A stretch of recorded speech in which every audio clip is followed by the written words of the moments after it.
Hey guys, it's MMA Vulture coming at you live with UFC 308 Holloway vs Topuria recap. And we're going to go ahead and jump right into the first bout of the night, being Rinat Fakhretdinov versus Carlos Leal. And this was a weird one to start off the night, to be honest, because I feel like starting this first round, Carlos Leal came out. He had the striking advantage, surprisingly. He was looking a lot better than Rinat Fakhretdinov in the striking. He was finding the shots on Rinat Fakhretdinov, mixing them up with body shots and calf kicks really well with his combinations. And I feel like Carlos Leal was doing a great job in the sense of takedown defense against Rinat Fakhretdinov. Fakhretdinov is a good grappler, but just could not get Carlos Leal down. Carlos Leal's takedown defense was phenomenal. Fakhretdinov was having so much trouble trying to get him down. He had multiple takedowns. As you guys can see, he had 19 total takedowns and only managed to get 2 of them because Carlos Leal was great in the grappling side of things. He surprised me a lot, to be honest. I really thought Rinat Fakhretdinov was going to be able to maintain control of him whenever he got him down, which he did for a little bit in that first round. But I feel like Carlos Leal got the better of him on the feet. I feel like Carlos Leal was looking a lot better in the first round. And then second round, Rinat Fakhretdinov, I feel like started looking a lot better in the striking aspect. I feel like he pulled out the second round. I feel like he squeaked by in that round. And I feel like it was 1-1 going into the third round, in which I feel like Carlos Leal definitely got the better of Rinat Fakhretdinov. I feel like Rinat Fakhretdinov lost all 3 rounds in my personal opinion. I thought Carlos Leal won all 3 rounds. I feel like he was the better striker. I feel like he was doing more damage than Rinat. I get the control. I could see why Rinat maybe won a single round, but in no way by any means do I think Rinat Fakhretdinov won this fight. I think Carlos Leal definitely won 29-28. I feel like he even could have had 30-27 because I feel like he won every single round. I feel like he was the more dominant striker. He was doing more damage. He was putting the paws on Rinat Fakhretdinov. He was also snubbing a lot of his takedowns. He was quickly getting up. He wasn't letting him maintain control of him very long on the ground. And I feel like Carlos Leal looked like the all-around better fighter in this first fight, in which the judges saw completely different. They thought Rinat Fakhretdinov won via unanimous decision. One of them had it 30-27 for Rinat, and the others had it 29-28 for Rinat. And I am so confused how they saw it for Rinat Fakhretdinov. It's either damage or control. Like, sometimes they want to pick control, sometimes they want to pick damage. In this case, I feel like Carlos Leal looked all around better in the sense that he had more damage on Rinat Fakhretdinov. He was doing a good job in grappling and not letting Rinat Fakhretdinov take him down and control him. Yes, Rinat had 3 minutes of control time, but it was very hard fought control time, and Carlos Leal was doing a great job of quickly getting up. And definitely was getting the better in the striking, landing the more powerful strikes, the more damaging strikes, in which the judges saw differently. Like I said, Rinat Fakhretdinov ended up getting the unanimous decision. I picked him to win, so if you guys had him, good shit, but I really don't think he won this fight. And let's go ahead and move along to the next fight in Ismail Naurdiev versus Bruno Silva. And this one was a phenomenal fight from Ismail Naurdiev. I picked him to win, and he went out there and won in dominant fashion. He looked phenomenal in the striking aspect against Bruno Silva. He was the slicker fighter. He was doing a great job of mixing up his shots to the head and to the body. He was also doing a great job of mixing in those level changes. He was taking down Bruno Silva, maintaining control of him. Yes, Bruno Silva has great takedown defense. That's why you could see Ismail had a hard time taking him down, but the relentless pressure of Ismail ended up finding a takedown on Bruno Silva eventually, maintaining control of him, landing some nice ground and pound, and just was looking like the obvious dominant fighter here. He looked good in the striking. He looked good in the grappling. He was getting the better of Bruno Silva on all sides and all aspects of this fight, in which he took the unanimous 30-27, and I loved seeing this. I was really hyped on Ismail Naurdiev. I thought that he was going to beat Bruno Silva, in which he did in dominant fashion. And let's move along to the next fight, in which was a weird fight because Victor Hugo is actually coming in 8 pounds over he was 145, and I believe Fakhretdinov was 137 or somewhere along those lines. He was 8 pounds over, that's all I know. And Basharat came out with vengeance. He was pissed. He was hella mad at Victor Hugo for missing weight. And you could see how mad he was in this fight. Victor Hugo, early in that first round, was kind of having finding shots on Basharat. He looked like the better striker. Basharat was still trying to find that range of his. It was kind of struggling. But then come middle to later of the first round, you could see him start finding those shots, start mixing in those leg kicks, start mixing in those level changes against Victor Hugo, and started finding that success against Victor Hugo. He looked a lot better come like mid first round, where he started finding that range, started mixing up his shots, started using his quick combinations, and found Victor Hugo's chin a couple of times. He was looking good on the feet. He really was. In that first round, I believe that was a Basharat round. I think that he was mixing up his shots very, very well, like I said, come middle to end of the round, doing more damage on Victor Hugo. Victor Hugo, yes, was looking good at the start, but then started to fall apart. You could see Fakhretdinov start finding his range, start picking apart Victor Hugo. Second round, same thing. Start picking him apart, start finding that range, start mixing in those level changes, start finding those takedowns. As you can see, he got 4 out of 7. He was controlling him as well. 4 minutes and 37 seconds of control time over Victor Hugo. He was absolutely dominating Hugo, in which I loved seeing. I was super happy to see Basharat dominate Victor Hugo. I really wanted to see a finish, if I'm going to be honest. I feel like he should get it after missing weight by so much. Like, that's an insane amount to miss weight. Not 1 pound, not 2 pounds. 8 pounds is fucking insane and just downright disrespectful, in which I love Basharat beating the crap out of him and getting the unanimous decision 30-27. And now we move to the next fight, which was also a weird one, because as I was watching it, you could see Kennedy start piecing him up, and Chris Barnett actually was trying. You could see his leg. He was struggling to put weight on his back leg, and you could clearly see it throughout the fight, which I found very weird. And then as the fight goes on, you could see them show a clip where Chris Barnett in the very beginning kind of jumped up in the intros, and you could see him land and fall back because of his leg. He ended up injuring his leg in the intro of this fight, not even in the fight. In the beginning, while they were announcing the fight, he ended up injuring his leg, but fought through it, was starting to find shots early against Kennedy, which was surprising to me, seeing as the height difference and the reach difference was absolutely insane and in favor of Kennedy. But the injury of Chris Barnett, you could see, again, he couldn't put a lot of weight on it. You could see Kennedy start tagging up Chris Barnett, but eventually that leg was just too much pain for Chris Barnett, and he just fell and took the technical knockout from Kennedy, in which Kennedy was probably going to find that shot eventually, because he was absolutely piecing up Chris Barnett on the feet and looking like the more dominant fighter. But again, Chris Barnett, due to injury, fell, and that's how Kennedy got the technical knockout in a weird fight. And let's move along to the next bout, in which we have Magomedov versus Bruno Ferreira. And this was a great fight, to be completely honest. I really enjoyed this one. I had Magomedov, in which in the first round he looked phenomenal. He came out, his striking was looking better than Bruno Ferreira. He was looking like the slicker striker. He was maintaining distance, finding those outside strikes. He was also mixing in level changes, finding those takedowns, and maintaining control of Bruno Ferreira in that first round. Then comes second round, Bruno Ferreira is starting to look a lot better in the striking department than Magomedov. Bruno Ferreira started finding those power shots, started touching up Magomedov, and Magomedov was starting to feel it in that second round. You could tell.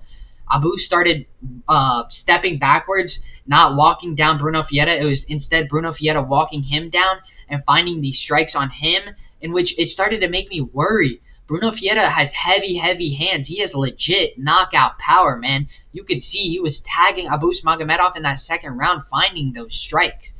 But then come third round, Magomedov being a lot better, being a lot more aggressive, and ended up going for the grappling aspect of things, in which he had the advantage. We already knew he had the advantage. Started taking down Bruno Ferreira, started finding more success, ended up advancing positions, ended up finding a arm triangle. You cannot make mistakes against somebody like Abus Magomedov, who is good in the grappling department, in which Bruno Ferreira did, and Abus Magomedov took full advantage and found the arm triangle against Bruno Ferreira. And I was worried. I really was. It was 1-1 going into the third, like I said. I was scared because Bruno Ferreira started to find his striking, started to look a lot better on the feet, and started to... You could see the power difference. You could see it was starting to hurt Magomedov. But Magomedov changed gears, started using that grappling ability of his that we knew he had the advantage in, took down Bruno Ferreira, found the mistake that he made, and found the arm triangle, and got the submission finish in the third round, in which was a great thing to see, because I had Abus Magomedov. And let's go ahead and throw it to the next fight, in which I was pissed, fucking absolutely pissed. I locked Myktybek Orolbai, and he came out, and he looked awful. I'm going to be completely honest. I'm not even going to flatline it. Rębecki looked phenomenal. My problem with Orolbai is that he just wasn't adjusting and just didn't listen to his coaches, really. Because I don't know if any of you guys heard, but in the first round, you could hear his coach say, stop circling to the right. Stop circling to Rębecki, his power hand. That's what Orolbai was doing. He was circling out to the power hand of Rębecki, which was getting him caught multiple times. As you guys could see, Orolbai's right eye was completely bruised, completely welted at the end of the first round because he kept circling off into Rębecki's power hand. And he didn't adjust the entire fight. The entire fight, he didn't adjust to that and circle out the other way. No, he kept circling out into the power hand of Rębecki, kept getting tagged by that right and tagged by Rębecki's left. Rębecki was just looking like the better striker in the sense of his power was definitely overwhelming Orolbai. You could definitely tell that. Not only that, he also was just looking like the slicker fighter on the feet, which I was very surprised because Orolbai was supposed to be the slicker fighter. I feel like he was also supposed to have the grappling advantage, which I want to say he did not. Rębecki was doing a great job of takedown defense, and not only that, scrambling and getting takedowns of his own on Orolbai. He got 3 takedowns on Orolbai out of 4 and got good amount of control time. Orolbai was struggling to get control time on Rębecki. Rębecki was exploding up and was just looking like the better overall fighter. I feel like Rębecki definitely showed that he can strike and definitely showed that he can grapple with the best of them. I thought Orolbai was the lock. I ended up locking him this week, in which he looked awful. Like I said, he was not adjusting. His striking looked a little bit flat, dull, and he just didn't look the best. It was a great fight between these two. There was nothing about it that wasn't great because they were throwing back and forth, but you could clearly see Rębecki's shots were definitely having harder impact on Orolbai. He was definitely getting the better of him in the grappling department as well. They were both throwing down. I believe that this could have been fight of the night. It was absolutely insane between these two. A whole lot of fucking blood in this fight as well. These two were absolutely going back and forth, in which I thought it was 1-1 going into that third round, and Rębecki definitely just got the better of Orolbai and looked better, was piecing him up on the feet. You could tell the power was the key difference here, as well as his takedown defense was phenomenal against Orolbai. And he got the split decision 29-28 over Myktybek Orolbai. Rębecki looked phenomenal. And let's move to the next bout in Geoff Neal versus RDA, Rafael dos Anjos. And this was a very weird one as well. This one was weird. This one was just as weird as the Kennedy fight. Geoff Neal comes out. You can tell he has the speed advantage. He ended up rocking Rafael dos Anjos early. Ended up hitting him with a clean left hook that laid Rafael dos Anjos down. But Rafael dos Anjos was still fighting, was still doing good until his knee popped. In the mix of all that, his knee ended up popping, and his knee, I don't know exactly what happened to his knee, but it popped, and he was done for. You could tell in the replay, you could clearly see it pop, and he was done for it. RDA's knee was absolutely toast. You could see his face. He was in pain. And Geoff Neal landed good strikes in the beginning, obviously getting that knockdown in the beginning. But ultimately, it was another injury that ended up taking a fighter out in RDA, the knee. It sucked, man. It sucked watching because I wanted to see Geoff Neal get the clean knockout over RDA. It was RDA's birthday, so it also sucks to see him get injured on his birthday, to be honest, especially a knee, man. So I hope everything's okay to him. But Geoff Neal looked like the better fighter, was the more explosive and quicker fighter like I thought. And I had Geoff Neal to win, in which he did it in dominant fashion. Sucks that it was due to injury, but again, looked dominant in that fight. And let's throw it to a very, very interesting fight in Aibo Aslan versus Rafael Saketa. And I was on the Rafael Saketa, and I feel like a lot of other people were on the Rafael as well. I mean, he's up and coming. He was making his UFC debut. He trains with the likes of Cesar Almeida, so he trains with somebody that's high, who is a highly touted prospect and is really good in the UFC. And he came out and just got absolutely mauled by Aibo Aslan. He got blitzed and just knocked out. He got knocked out. He ended up getting knocked out by a left hook from Aibo Aslan, and then, a right hook, and then got woken up by the left hook of Aibo Aslan. If you guys go back and watch it, you could see he actually put him out, but then woke him up by a left hook, in which Aibo Aslan was pouring on the pressure early. He could tell that his strikes were definitely having an effect on Rafael Saketa. He obviously had the power advantage. We already know he has multiple first-round finishes, so we know he has the power. And we clearly saw it again here. He blitzed the crap out of Rafael Saketa. Saketa had no answer for it, was just sitting there with his arms up and was just getting pieced apart, was getting tagged from the left, tagged from the right, and ended up getting knocked out, technical knockout from Aibo Aslan. Aibo Aslan looked phenomenal. He did exactly what he should have done. He blitzed him. He picked him apart. He absolutely beat the shit out of him, mauled him, and made him look like his bitch in all reality. And I was on the Saketa side. Like I said, I took the L. I did not think Aibo Aslan was going to beat him. I thought Rafael Saketa was going to be the more technical fighter, kind of maintain range, pick him apart. But no, Aibo Aslan gets it done by blitzing and just absolutely mauling Rafael Saketa in his debut of UFC. And let's move to the main card opener in Shada Magomedov versus Armen Petrosyan.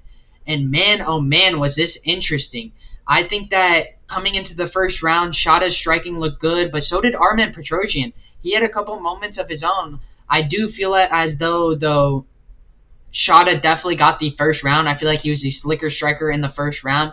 He had the better moments. He was finding the shots on Armen Petrosyan. I feel like he was doing more damage in that first round.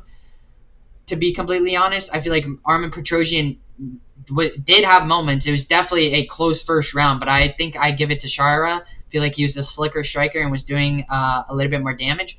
But again, in that second round, Armen Petrosyan comes out, looks phenomenal. He's starting to find his striking. He's starting to have moments against Shada. You could see him actually tag Shada early in the second round and actually was starting to pour on some shots. But again, Shada fighting back, recovering very well. They were going back and forth on the feet, in which the second round was about to end. I'm like, okay, it's 1-1 going into the third round. That's like what's running through my mind. I'm like, oh, for sure, it's 1-1. We're definitely gonna go to the third round. Hell no. Shada's got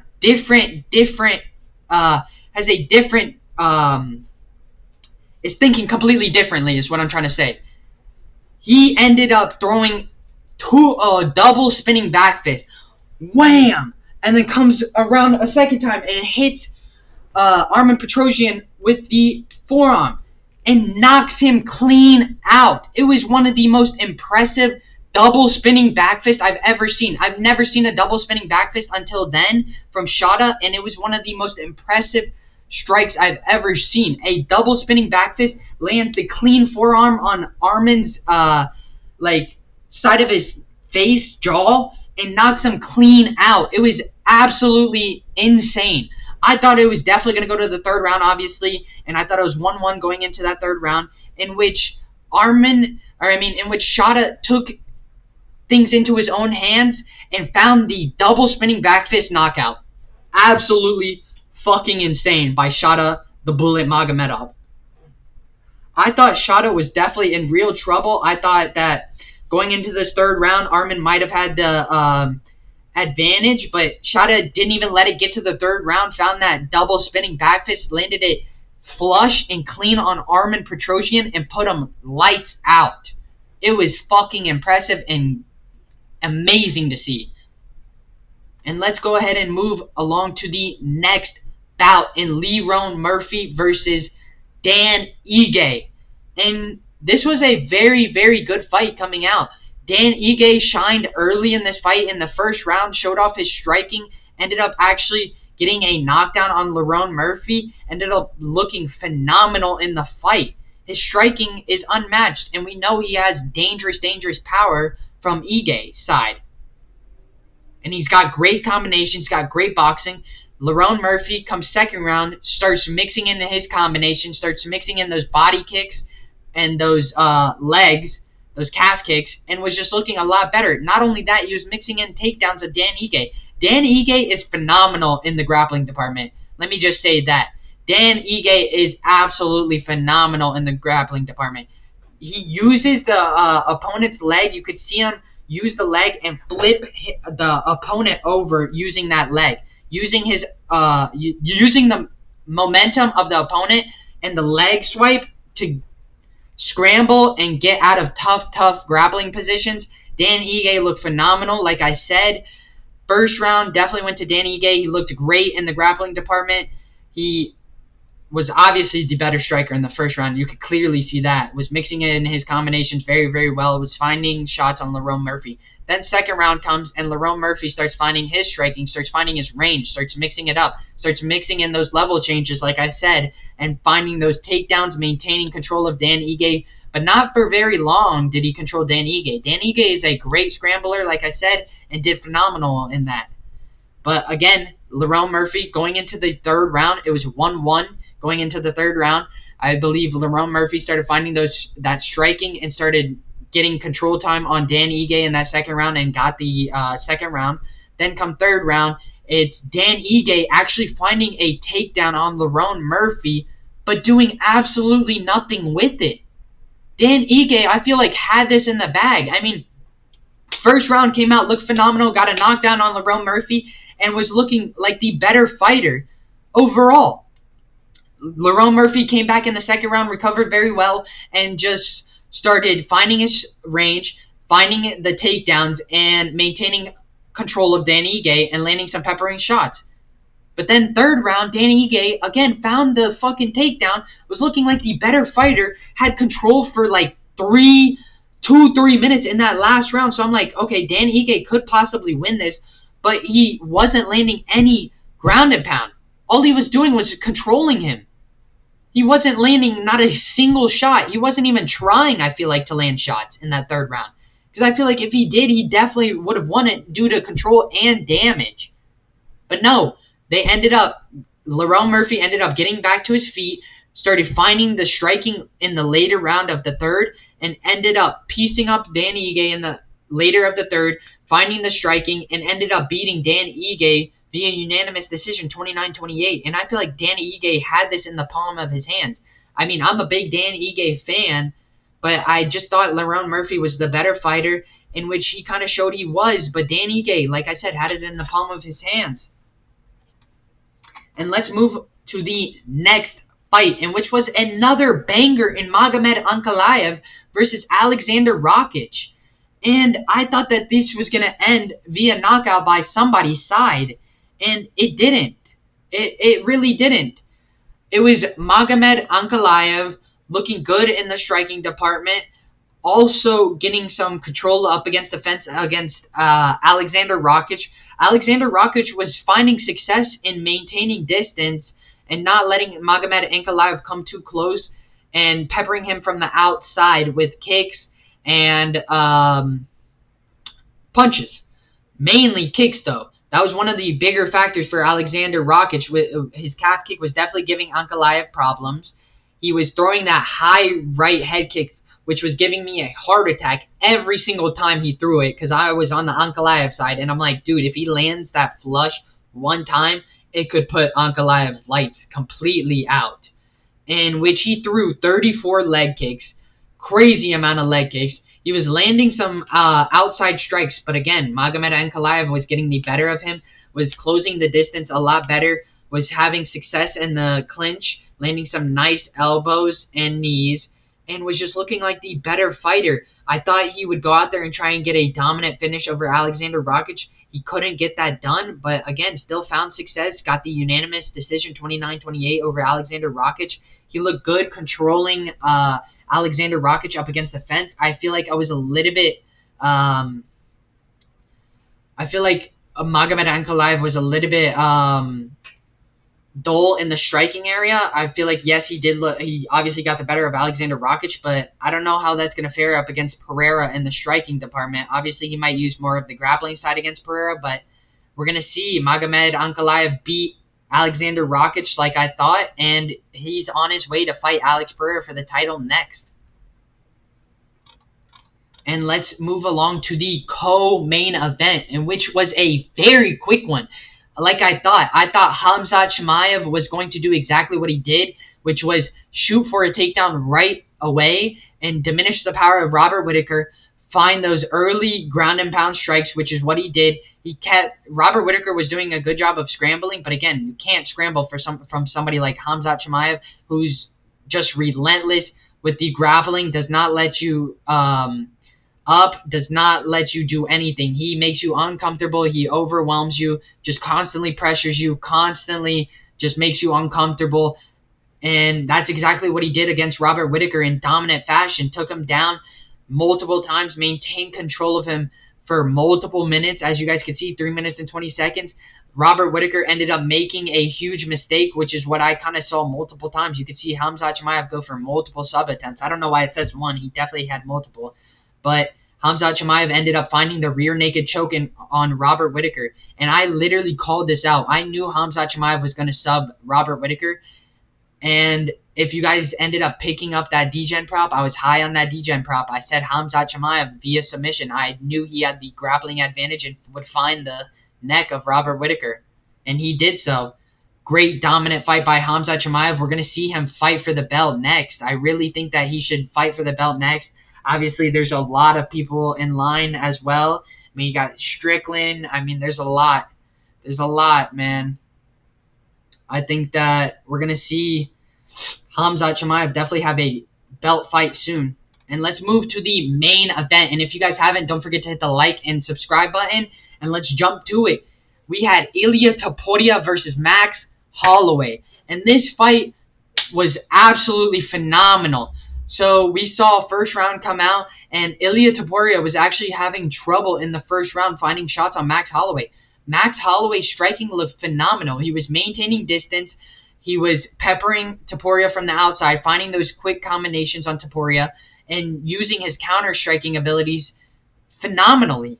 He really was. Max Holloway was looking like the better fighter through these first 2 rounds of this fight. He was picking apart Ilia Topuria. Ilia Topuria, you could see, was landing some decent, powerful shots in the mix of getting tagged up by Max Holloway every so often. It was a good amount of trading back and forth, but again, Max Holloway was looking like the slicker, better fighter in the first 2 rounds. You could see Topuria landing a couple of nice shots, but I think it was 2-0 Max going into this 3rd round.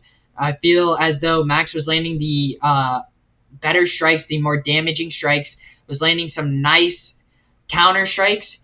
Again, Topuria had 2 takedowns. He looked phenomenal taking Max down, but didn't really maintain control, where I thought he would be able to have the grappling advantage, maintain control of Max Holloway, and keep him down on the ground and maybe pepper him with shots. He could not. Max Holloway had phenomenal takedown defense.